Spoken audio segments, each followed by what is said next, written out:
अस्सलाम students, mindless academy में फिर से एक दफ़ा खुशामदीद।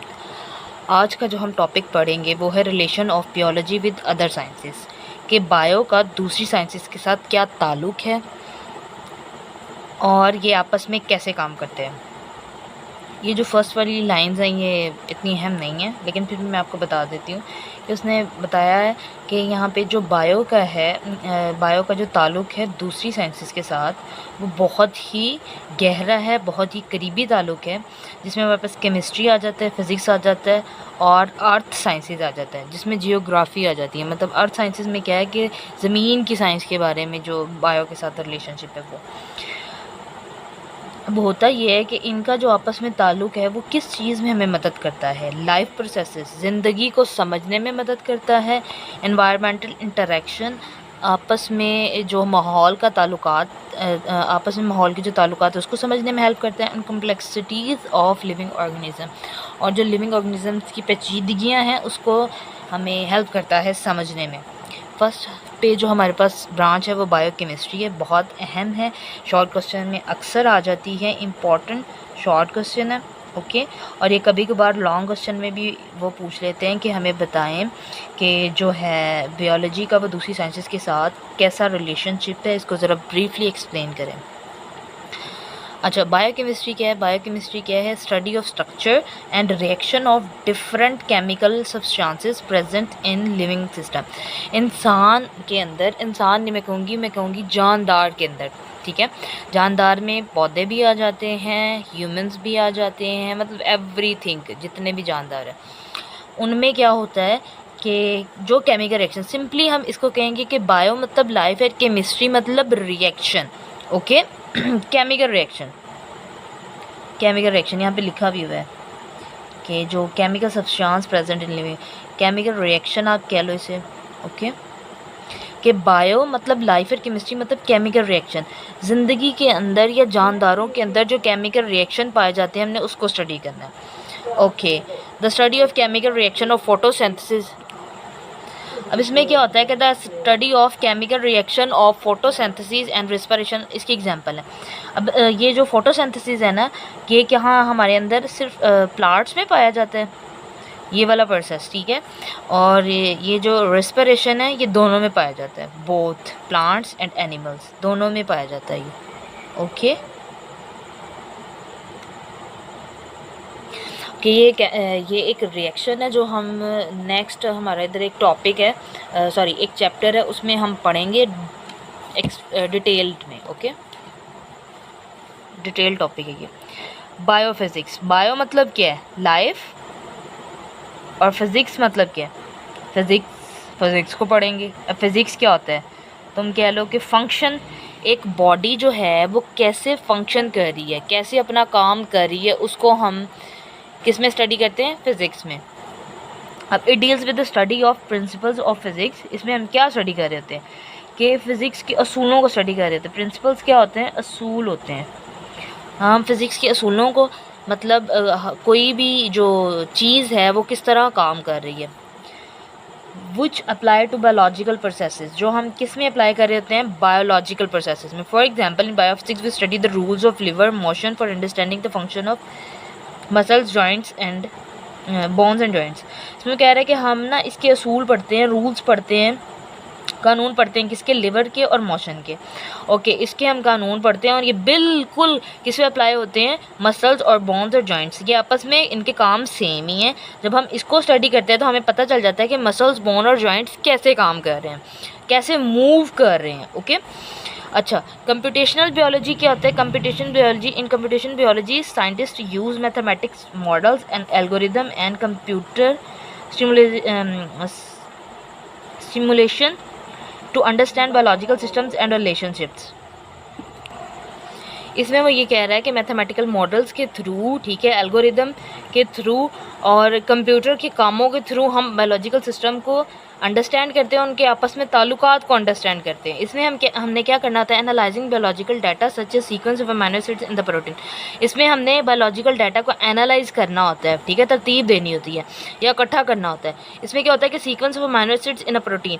अब ये भी हमारा नेक्स्ट है एक चैप्टर, उसमें हम स्टडी करते हैं कि जो अमीनो एसिड्स के किस तरह सीक्वेंस होता है अमीनो एसिड्स का। असल में अमीनो एसिड्स क्या है, इनसे प्रोटीन मिलके बनती है। अमीनो एसिड्स एक छोटा सा कह लो एलिमेंट है जो आपस में मिल के क्या बनाते हैं, प्रोटीन बनाते हैं। नेक्स्ट हमारे पास क्या है, बायोजियोग्राफी। बायोजियोग्राफी क्या है, बायो मतलब लाइफ और जियोग्राफी मतलब अर्थ के डिफरेंट एरियाज़ कह लो। It deals with the study of distribution living organism, मतलब लिविंग ऑर्गेनिजम्स जानदारों की तकसीम है in different geographical regions of world. इसकी सिंपल एग्जांपल मैं ऐसे दूंगी कि वो कह रहा है कि कुछ परिंदे जो हैं यहाँ पाकिस्तान में पाए जाते हैं, कुछ परिंदे अमेरिका में पाए जाते हैं, कुछ परिंदे इंडिया में पाए जाते हैं। ओके, तो हम इन सब की स्टडी करेंगे कि जो जानदार की डिस्ट्रीब्यूशन हुई है, तकसीम हुई है डिफरेंट जियोग्राफिकल रीजन्स, अलग अलग जगहों पे दुनिया के अंदर, वो सारे हम किस में स्टडी करते हैं, बायोजियोग्राफी में। तमाम जानदार जो अलग अलग जगहों पे पाए जाते हैं। The influence of climate change, और उसके अलावा इन्फ्लुएंस होता है असरअंदाज होना किसका, क्लाइमेट चेंज का, मौसम का। अब मौसम जो है इन पे कैसे असरअंदाज होते हैं, उन जानदारों पे, उन जानवरों पे, उन परिंदों पे, उन इंसानों पे जो अलग अलग जगह पे पड़े हुए हैं या अलग अलग जगह पर रहते हैं, वो हम सारा कुछ स्टडी करेंगे किसमें, बायोजियोग्राफी में। ओके, नेक्स्ट हमारे पास है बायोस्टैटिक्स। बायोस्टैटिक्स में क्या होता है कि इसमें प्रिंसिपल स्टडी करते हैं किसके, स्टैटिक्स के, कि किस चीज़ों को किस तरह हमने उनका डाटा को कलेक्ट करना है, किस तरह उसे ऑर्गेनाइज़ करना है, किस तरह उसे लेके चलना है। ठीक है, इसमें क्या करते हैं, हम एनालाइज करते हैं और इंटरप्रेट करते हैं डाटा को। अब इसकी सिंपल एग्जांपल मैं आपको इस तरह दूंगी कि एक वार्ड में पेशेंट है, ये कह लो कि एक एरिया में, एक टाउन में या एक शहर में हम जाते हैं और वहाँ पे हमने ये पता करना है कि यहाँ पर कौन कौन सी बीमारियाँ हैं, किस वजह से हैं। ठीक है, तो वो हम इसमें स्टडी करेंगे। Biostatics play crucial role in biological research, health care and public health. इसका मेनली काम कहाँ पे होता है, बायोलॉजिकल रिसर्च में। जब हमने रिसर्च करनी, जैसे मैंने बताया हम किसी टाउन में जाते हैं वहाँ पे ये पता करने के लिए कि वहाँ पे कौन कौन सी बीमारियाँ और किस वजह से हैं। अब गंदे इलाके हैं तो वहाँ पे क्या होगा, डेंगू, मलेरिया, इस तरह की बीमारियाँ होंगी। मतलब अलग अलग जगहों पे डिफरेंट डिजीज़ और किस वजह से हैं और कौन कौन सी डिजीज़ ज़्यादा इस जगह पे हो रही है, इसमें हम इसकी हेल्प लेते हैं बायोस्टैटिक्स की। नेक्स्ट में बायोटेक्नोलॉजी। बायोटेक्नोलॉजी क्या है, deals with the use of living organism and there components. या तो हम लिविंग ऑर्गेनिज्म को इस्तेमाल करते हैं या फिर उसके किसी कंपोनेंट को, develop beneficial protection process for various fields. Okay, इसमें वो कह रहे हैं कि हम किसी भी लिविंग ऑर्गेनिज्म को, वैसे तो यहाँ पे माइक्रोस्कोपिक होता है, लिविंग ऑर्गेनिज्म को इस्तेमाल करते हैं और क्या करते हैं, एक बेनिफिशियल प्रोडक्ट बनाते हैं जो किसी भी वेरियस फील्ड से हो सकते हैं, ताल्लुक़ रख सकते हैं। अब इसमें क्या है, इसकी सिंपल एग्जांपल मैं ये दूंगी कि जब हमने दही जमाना होता है तो हम क्या करते हैं, दूध में क्या डाल देते हैं, थोड़ी सी दही डाल देते हैं या थोड़ी सी लस्सी डाल देते हैं, तो वो क्या करती है, उसको पूरा दूध को किस में कन्वर्ट कर देती है, किस में कन्वर्ट कर देती है, दही में। इसमें आप एग्जांपल देंगे, मिल्क इसमें कन्वर्ट हो गया योगर्ट में। अब इसमें क्या होता है कि जब हम दूध में हल्की सी लस्सी डाल देते हैं या थोड़ा सा दही डाल देते हैं तो उसमें क्या होता है, छोटे छोटे बैक्टीरियाज होते हैं जो काम करते हैं आपस में मिल के और दूध को किस में कन्वर्ट कर देते हैं, योगर्ट में, दही में कन्वर्ट कर देते हैं। तो मतलब ये जो बैक्टीरिया हैं तो बैक्टीरिया ही, ठीक है, हैं तो बैक्टीरिया ही, लेकिन बेनिफिशियल है ना, मतलब हमें नुकसान तो नहीं पहुँचा रहे।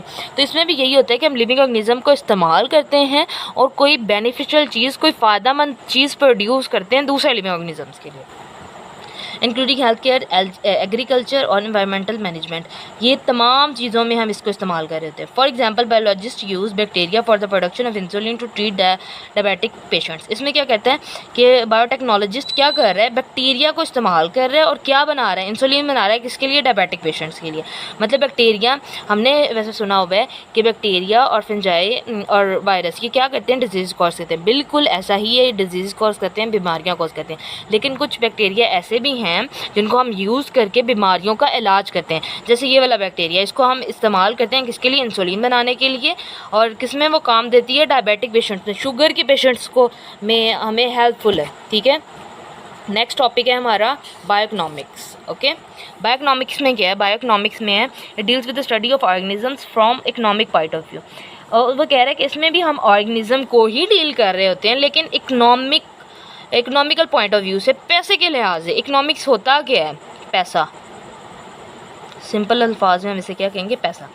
इन bioeconomics scientist calculate the cost and profit of the biological projects production of new variety of crop. इसमें वो कहता है कि साइंटिस्ट क्या कर रहे हैं कि सबसे पहले मतलब हमने कोई बायोलॉजिकली प्रोजेक्ट करना है, या आप कह लो कि हमने ना किसी फसलें उगाई हैं नई तरह से, या कह लो कि नए तरीके के फल उगाए हैं जो साइज़ में बड़े हैं। जैसे अब आपने देखा है कि चाइना में क्या होती है कि उनके फल बहुत बड़े होते हैं, आम बहुत बड़े होते हैं, केले बहुत बड़े होते हैं, मतलब नई नई वैरायटीज़ ला रहे हैं। तो हमने कोई ऐसा प्रोजेक्ट है तो लिविंग ऑर्गेनिज्म का है तो ऑर्गेनिज्म का ही ना, जानदारों का, पौधे भी हो सकते हैं, एनिमल्स भी हो सकते हैं। तो इसमें वो क्या कह रहा है कि हमने नई वैरायटी की क्रॉप को क्या करना है, प्रोड्यूस करना है। तो उसके लिए हम एक नया प्रोजेक्ट इंट्रोड्यूस करवा रहे हैं। तो प्रोजेक्ट को इंट्रोड्यूस करवाने से पहले हमने ये देखना है कि उस पर कितनी कॉस्ट आ रही है और उसका प्रॉफिट हमें कितना होगा। तो वो हम बायोइकोनॉमिक्स में पढ़ेंगे। ओके, तो ये हमारा